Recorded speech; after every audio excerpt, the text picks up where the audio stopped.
Hello everyone, welcome to this video. तो दोस्तों, आज हम बात करने वाले एसएससी सीजीएल के ज्वाइनिंग प्रोसेस के बारे में। हर एक प्रोसेस को हम लोग जानेंगे, ठीक है। और हम लोग जानेंगे कि कौन सा प्रोसेस में कितना टाइम लगता है, ठीक है। और जो एसएससी सीजीएल 2022 है, जिसका एग्ज़ाम दिसंबर में होने वाला है, इसका फाइनली ज्वाइनिंग कब होगा और इसका जो बीच का प्रोसेस है, जैसे मेंस होता है, डीवी होता है और डिस्क्रिप्टिव का एग्ज़ाम होता है, मेरिट लिस्ट होता है, तो ये कौन सा प्रोसेस कब होगा 2022 का एग्ज़ाम के लिए, वो उसके बारे में भी हम लोग डिस्कस करेंगे इस वीडियो में। अगर आप एसएससी सीजीएल 2022 की सीरीज तैयारी कर रहे हैं तो आप फ्री में मॉक टेस्ट लगा सकते हैं हमारे ऐप से। हमारे ऐप का लिंक आपको डिस्क्रिप्शन बॉक्स में मिल जाएगा, लाइक बटन के नीचे जो होता है, और आपको कमेंट सेक्शन में भी मिल जाएगा। तो वहाँ से फ्री में सेक्शनल मॉक टेस्ट लगा सकते हैं, जीके का सुपर शॉर्ट नोट्स आपको मिल जाएगा। और अगर आप स्टेनोग्राफर या फिर सीएचएसएल की तैयारी कर रहे हैं तो उसके लिए पूरा का पूरा आपको मॉक टेस्ट भी मिल जाएगा वहाँ से, ठीक है। तो आप जाके चेक कर सकते हैं, लिंक आपको डिस्क्रिप्शन और कमेंट बॉक्स में मिल जाएगा। आगे बढ़ते हैं और अब हम लोग एक एक करके सारा जो प्रोसेस है, एग्जामिनेशन प्रोसेस, उसके बारे में बात करते हैं। तो सबसे पहले नोटिफिकेशन आता है कि एसएससी सीजीएल का एग्जाम होगा और टीयर 1 इस दिन रखा जाएगा, ठीक है। तो टीयर 1 जो होता है ये कंप्यूटर में लिया जाता है आपका एग्जाम, और 100 क्वेश्चन आपसे पूछे जाते हैं, 25 रीजनिंग के, 25 मैथ्स और 25 इंग्लिश के, ठीक है, और 25 जीके के। तो इस तरह से 200 मार्क्स का टीयर 1 का एग्जाम होता है, ठीक है। तो 200 मार्क्स का 100 क्वेश्चन होता है, ठीक है। और इसके बाद फिर टीयर 1 का जो एग्ज़ाम हुआ उसका रिजल्ट निकलता है 3 महीने के बाद। बीच में आंसर की भी आता है, ठीक है। तो यहाँ पे टीयर 1 का रिजल्ट निकलता है एग्ज़ाम होने के 3 महीने के बाद। और इसके बाद फिर होता है टीयर 1 का एक बार रिजल्ट निकल गया तो उन कैंडिडेट्स का नाम आ जाता है जिनका सिलेक्शन हुआ है, ठीक है।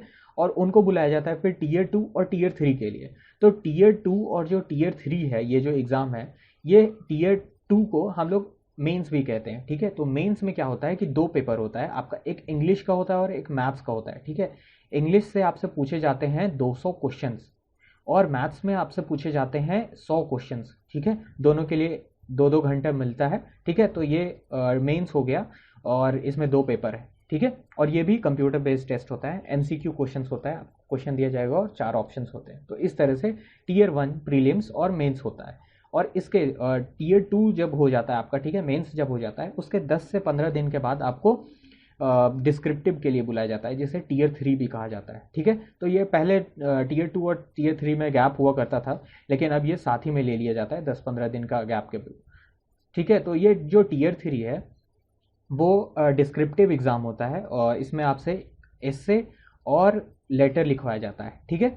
तो एसे 50 मार्क्स का होता है और लेटर जो है वो 50 मार्क्स का होता है, ठीक है। तो ये 100 मार्क्स का एग्ज़ाम होता है, लेटर और एसे, ठीक है। पेन पेपर एग्ज़ाम होता है आपका, बैठ के प्रॉपर लिखना पड़ता है। और इसके बाद ये जो टीयर 2 जो है, ठीक है, टीयर 2 और टीयर 3 के बीच में 10 से 15 दिन का गैप होता है। और इसके बाद फिर टीयर 2 का रिजल्ट आता है, ठीक है। ये जो प्रोसेस हो गया टीयर 2 और टीयर 3 का, इसके बाद टीयर 2 का रिजल्ट आता है और फिर टीयर 3 का रिजल्ट। तो इन सब में लगभग 5 से 6 महीना का टाइम लग जाता है, ठीक है। 1 महीना तो यही करवाने में लग गया क्योंकि बीच में 10 से 15 दिन का गैप दिया गया टीयर 2 और टीयर 3 के बीच में, तो 1 महीना यहाँ पे लग गया, ठीक है। तो हमने यहाँ पे इसे 1 महीना लिख दिया। और इसके बाद फिर यहाँ पे टीयर 2 और टीयर 3 हो गया। उसके बाद रिजल्ट जो है इनका आने में लगभग 5 महीना लग जाता है, ठीक है।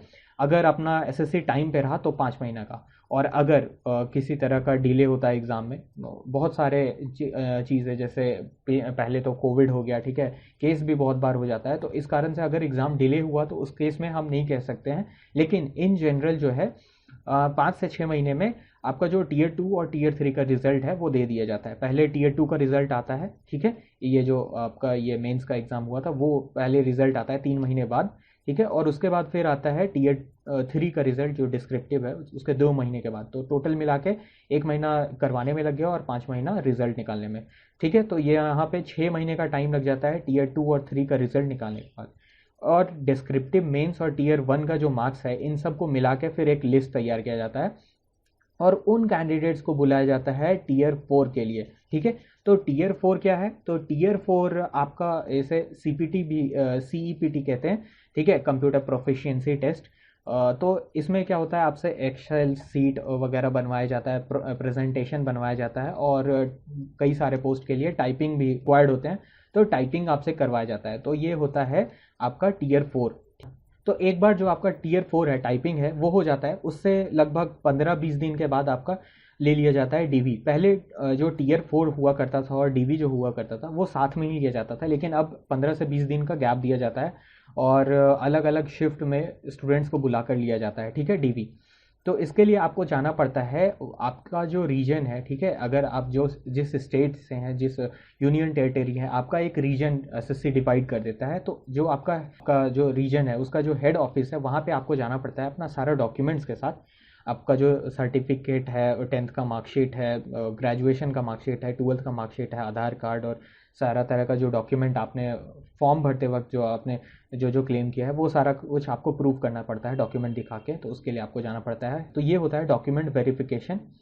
तो ये लगभग इसमें रख लीजिए कि आपका टीयर 4 हुआ, जो आपका टाइपिंग और कंप्यूटर प्रोफिशिएंसी टेस्ट हुआ, और उसके बाद फिर डीवी जो हुआ उसमें 1 महीना टाइम लग जाता है, ठीक है। तो एक बार जब डीवी कंप्लीट हो जाता है उसके बाद फिर आपका मेरिट लिस्ट निकलता है, ठीक है। तो उन सिलेक्टेड कैंडिडेट्स का नाम होता है उसमें जिनको फाइनली सिलेक्ट कर लिया गया है और उनको नौकरी मिलेगी इस साल, ठीक है, इस एग्ज़ाम से। तो इसमें आपका नाम और रोल नंबर होता है और उसके बगल में कौन सा मिनिस्ट्री या डिपार्टमेंट आपका सिलेक्शन हुआ है जिसमें वो होता है, ठीक है। तो ये जो मिनिस्ट्री और डिपार्टमेंट है वो आपका मार्क्स के अकॉर्डिंग होता है। तो एक बार जब मेरिट लिस्ट निकल गया इसके बाद से एसएससी का सारा काम कंप्लीट हो जाता है। इसके बाद एसएससी जो भी आपका डॉक्यूमेंट है उसका डाउजियर बनाकर जिस भी डिपार्टमेंट या मिनिस्ट्री में आपका सिलेक्शन हुआ है उस डिपार्टमेंट या मिनिस्ट्री में आपका जो डॉक्यूमेंट है वो भेज दिया जाता है। फिर जो भी कम्युनिकेशन होता है आपका उस मिनिस्ट्री या डिपार्टमेंट से होता है, ठीक है। तो यहाँ से जो प्रोसेस है वो थोड़ा अलग है, ठीक है। अगर आपका सिलेक्शन किसी मिनिस्ट्री में हुआ है, ठीक है, तो आपका 2 से 3 महीने में आपको बुला लिया जाएगा। जैसे कि एएसओ इन सीएसएस है, ठीक है, तो वहाँ पे आपको दो महीने में लगभग ज्वाइनिंग दे दिया जाता है, ठीक है। आपको ज्वाइनिंग नहीं मिलता है, मतलब ट्रेनिंग के लिए बुला लिया जाता है 2 महीने में, ठीक है। तो वो काफ़ी फास्ट काम करता है। और भी बहुत सारे मिनिस्ट्रीज़ हैं जैसे कि मिनिस्ट्री ऑफ एक्सटर्नल अफेयर्स है, तो ये सब में जो प्रोसेस होता है वो काफ़ी फास्ट होता है, ठीक है। तो आपको जल्दी बुला लिया जाता है ज्वाइनिंग के लिए। आपका ज्वाइनिंग किसी डिपार्टमेंट में हुआ है तो आपको काफ़ी टाइम लग जाएगा मिनिस्ट्री के मुकाबले, क्योंकि ये जो डिपार्टमेंट है जैसे इनकम टैक्स डिपार्टमेंट है, एक्साइज डिपार्टमेंट है, तो एक बार जब आपके पास ज्वाइनिंग लेटर आ जाता है, आप यहाँ से कम्युनिकेशन स्टार्ट होता है आपका, ठीक है। तो यहाँ पे इनका अपना अलग प्रोसीजर होता है, ठीक है। जैसे कि इनकम टैक्स डिपार्टमेंट का है कि इनका पुलिस वेरिफिकेशन होता है, री डॉक्यूमेंट वेरिफिकेशन होता है। एक बार एसएससी ने डॉक्यूमेंट वेरिफिकेशन किया, फिर यहाँ पे आप जब जाते हैं तो यहाँ पे भी ये अपना डॉक्यूमेंट खुद से फिर वेरीफाई करते हैं। पुलिस वेरिफिकेशन होता है, मेडिकल सारा आपको रिपोर्ट जमा करना पड़ता है, तो ये सब होता है। और एक्साइज में तो अपना मेडिकल फिटनेस टेस्ट भी लिया जाता है, ठीक है, उसमें पास करना पड़ता है आपको। तो यहाँ पे ये सारा जो प्रोसीजर है वो सब कंप्लीट करने में 8 से 10 महीने का टाइम लग जाता है। तो 1 साल और यहाँ पे इनका जो अपना प्रोसीजर है वो सारा कंप्लीट करने में लग जाता है। तो ये तो रहा इनकम टैक्स और एक्साइज, इसमें ज़्यादा टाइम लग जाता है, ठीक है। और किसी किसी डिपार्टमेंट में कम भी टाइम लगता है। तो आप लेके चलिए कि मोटा मोटी आप अगर डिपार्टमेंट में आपका सिलेक्शन हुआ है तो 6 से 10 महीने का टाइम अलग से लगने वाला है। जो एसएससी का लग चुका है वहाँ पे, वो उसके अलावा भी 6 से 10 महीने का टाइम लग जाएगा आपको ज्वाइनिंग में, ठीक है। अगर आप चाहते हैं जानना कि कौन सा डिपार्टमेंट जल्दी ज्वाइनिंग दे देता है एसएससी सीजीएल में और किस में लेट होता है, इसका एक लिस्ट चाहते हैं तो वीडियो को आप लाइक कीजिए। एम करते हैं कि 150 लाइक्स हो जाएगा तो हम इस पर वीडियो लाएंगे कि कौन सा डिपार्टमेंट जल्दी ज्वाइनिंग देता है, ठीक है। तो आगे बढ़ते हैं और अब हम देखेंगे कि एसएससी सीजीएल जो 2022 है इसका फाइनली ज्वाइनिंग कब होगा और सारा प्रोसीजर कब होगा, ठीक है। तो जो टीयर 1 है वो होने वाला है दिसंबर में, एसएससी ने अनाउंस कर दिया है। तो एक बार दिसंबर में हो जाता है, उसके बाद फिर टीयर 1 का रिजल्ट निकलेगा, जो प्रीलिम्स का रिजल्ट है, तो 3 महीने बाद निकलेगा। तो ये लगभग मार्च 2023 में आपका ये आ जाएगा रिजल्ट, ठीक है। और इसके बाद फिर टीयर 1 का रिजल्ट के बाद टीयर 2 और टीयर 3 होगा, जो कि लगभग अप्रैल मई 2023 तक में आ जाएगा, ठीक है। और इसके बाद फिर आपका आता है टीयर 2 और 3 का रिजल्ट, जो कि 5 महीने बाद आएगा, ठीक है। तो सबसे पहले तो टीयर 2 का रिजल्ट आएगा 3 महीने बाद। तो एक बार अप्रैल में अगर आपका हो जाता है, ठीक है, तो अगर फास्ट रहा अप्रैल में तो आपका टीयर 2 का रिजल्ट जुलाई तक में आ जाएगा, नहीं तो फिर अगर लेट रहा तो अगस्त तक में, जुलाई से अगस्त तक में आ जाएगा, ठीक है। और टीयर 3 का जो रिजल्ट है वो अक्टूबर से नवंबर तक में, जो टीयर 2 का रिजल्ट होता है 3 महीने बाद आता है एग्जाम के, और फिर टीयर 3 का रिजल्ट आता है 2 महीने के बाद, ठीक है। तो 3, 2, 5 यहाँ पे महीना हो गया। तो अक्टूबर से नवंबर तक के बीच में आपका टीयर 3 का भी रिजल्ट आ जाएगा। और उसके बाद फिर आपको टीयर 4 जो है कंप्यूटर प्रोफिशिएंसी टेस्ट जो पीपीटी बनाना पड़ता है, एक्सेल शीट बनाना पड़ता है, उसके लिए नवंबर से दिसंबर 2023 तक के बीच में बुलाया जाएगा। और फिर तो टीयर 4 और जो डीवी होता है वो कंप्यूटर प्रोफिशिएंसी टेस्ट और डॉक्यूमेंट वेरिफिकेशन साथ में ही हो जाएगा। वो आपका 10 से 15-20 दिन का गैप होता है, तो नवंबर या दिसंबर में ही आपका कंप्लीट हो जाएगा, ठीक है। और उसके बाद फिर आता है फाइनल मेरिट लिस्ट, और फाइनल मेरिट लिस्ट आते आते आपको लग जाएगा मार्च से अप्रैल 2024, ठीक है। यहाँ पे ध्यान दीजिए, ये मार्च अप्रैल 2024 है। और इसके बाद फाइनली किन स्टूडेंट्स का सिलेक्शन होगा इस बार, ये पता चलते चलते मार्च से अप्रैल 2024 तक का टाइम लग जाएगा, ठीक है। उसके बाद मेरिट लिस्ट के बाद फिर आपका कम्युनिकेशन मिनिस्ट्री या डिपार्टमेंट से होता है। तो अगर आपका मिनिस्ट्री में हुआ है तो फिर आपका जो ज्वाइनिंग है वो जून से जुलाई 2024 तक में हो जाएगा। और अगर आपका सिलेक्शन किसी डिपार्टमेंट में हुआ है जैसे इनकम टैक्स डिपार्टमेंट या फिर एक्साइज, तो फिर टाइम लगेगा और आपको इंतज़ार करना पड़ता है 2025 तक का, ठीक है। तो अक्टूबर तक में आपका ज्वाइनिंग हो जाएगा 2025, या फिर फरवरी 2025 तक में आपका ज्वाइनिंग हो जाएगा। तो आई होप ये वीडियो आपके लिए हेल्पफुल रहा होगा। अगर आपके लिए ये वीडियो हेल्पफुल था तो प्लीज़ लाइक दिस वीडियो। ये वीडियो बनाने में हमें काफ़ी मेहनत लगता है, और आपके लाइक कमेंट करने से ये वीडियो जो है वो यूट्यूब एल्गोरिदम इसे और भी लोगों तक पहुंचाता है, और तो इस तरह हमें बढ़ने में मदद मिलता है। तो प्लीज़ लाइक दिस वीडियो।